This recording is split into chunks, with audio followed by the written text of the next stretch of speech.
Daday! Grabe mga guys, oh. Napatay sa akong mga iro ang mga ilaga. Ilaga dito sa backyard, oh. Yan. Sa duha, tulo, ipay ikaupat tong gamay. Yan, ilang na patay karon ni Batoy-toy o ni Juan Tidibir. Guys, na mga ilaga. Grabe. Yan. Tulo ka dagko ug usa ka gamay. Guys. Tidibir. Ay na tong gamay nga buhi pa nga ilaga. Ha? Batay-tay.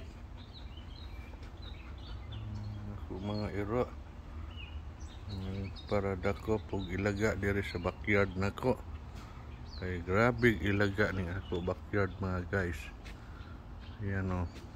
Balay. Kining akong backyard kay kuan man ni kalasangan. Now, mga kahoy dagko kayo. Yan. Kalasangan. Mao na nga magabi maglaag-laag ni mga ilaga diri sa akong backyard. Yan. Mao na nga sila si Batoy-toy ni kabuntag nigbuhi nako diri sa backyard na ay ilang madakpan dayon nga mga ilaga. Mapatay dayon nila. Okay. Mao ning ako backyard karon sa buwan sa Mayo. Dating labunga ang mga dahon sa kahoy. Unya og panahon sa tingtugnaw, mga matay na pud ng mga mga kuan na daldag na pud ng mga dahon sa kahoy.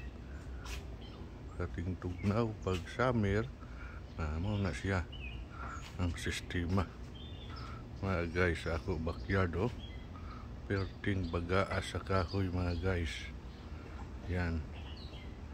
Mao ni ako likod sa balay. Okay. Guys. Dito sila si Batoy-toy. Diha og si Tidibir. Nagsuroy-suroy dito sa luyo sa sin. Tuwa dito sila si Rotsin. Og si Bakikik. Diri sila si Batoy-toy. Okay.